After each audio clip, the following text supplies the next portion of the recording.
રાજકોટ ઉપલેટામાં નગરપાલિકાની યોજનારી ચૂંટણી સંદર્ભે શહેર કોંગ્રેસ પાર્ટી દ્વારા વોર્ડ નંબર 9 માં જાહેર સભા યોજાઈ હતી। રાજકોટ જિલ્લાના ઉપલેટામાં નગરપાલિકાની સામાન્ય ચૂંટણીના પ્રચાર પ્રસાર શરૂ થયા છે, ત્યારે વિવિધ પક્ષો દ્વારા જાહેર સભાઓ યોજાઈ રહી છે। ત્યારે વોર્ડ નંબર 9 માં આજે શહેર કોંગ્રેસ પાર્ટી દ્વારા એક ભવ્ય જાહેર સભાનું આયોજન કરી કોંગ્રેસના ઉમેદવાર બાવલાભાઈ હિંગોરાની પેનલને નગરપાલિકાની આવનારી સામાન્ય ચૂંટણીમાં વોર્ડ નંબર 9 માંથી જંગી બહુમતીથી મતદાન કરી વિજયી બનાવવા માટે અને ઉપલેટામાં કોંગ્રેસને બહુમતીથી લાવવા એક ભવ્ય જાહેર સભાનું આયોજન કરવામાં આવ્યું હતું, જેમાં ઉપલેટાના વોર્ડ નંબર 9ના પંચહાટડી ચોક ખાતે બહોળી સંખ્યામાં લોકો ઉપસ્થિત રહી કોંગ્રેસ પાર્ટીને સાથ સહકાર આપવા વચન આપ્યું હતું, જેમાં રાજકોટ જિલ્લા કોંગ્રેસ પ્રમુખ લલિત વસોયા સહિત વિવિધ કોંગ્રેસ હોદ્દેદારોએ આગેવાનો સહિત બહોળી સંખ્યામાં લોકો ઉપસ્થિત રહ્યા હતા।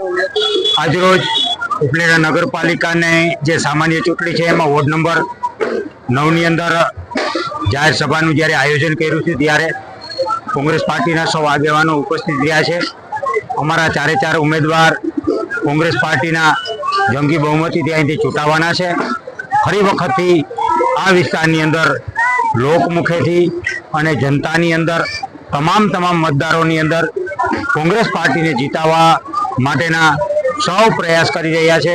સૌ મતદારોમાં પણ ઉત્સાહ છે અને આવનારા 16 તારીખના રોજ અહીંયાથી મોટા પ્રમાણની અંદર મતદાન થવાનું છે, ઊંચી ટકાવારી સાથે મતદાન થવાનું છે।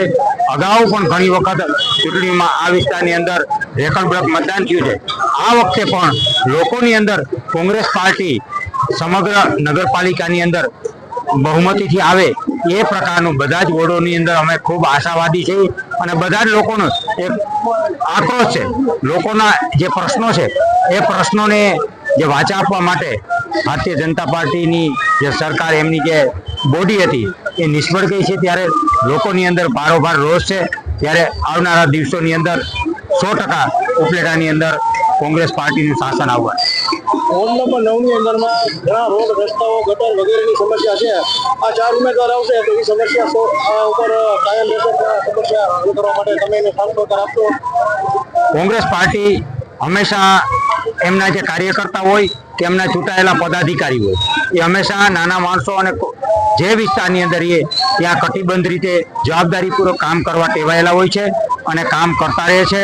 અગાઉ પણ કોંગ્રેસ પાર્ટીના આ વિસ્તારની અંદર ત્રીજી વખત આ ચૂંટાવાના છે ત્યારે એ કામ કરે છે અને જ્યાં પણ ભારતીય જનતા પાર્ટીનું શાસન હોય રાગદેશથી એ લોકો સાથે વર્તન કરે છે, ત્યારે ધરારથી એમની કુનેથી આ વિસ્તારની અંદર કોંગ્રેસ પાર્ટીના સભ્યોએ કામ કર્યું છે અને ફરીથી કરતા રહેવાના છે।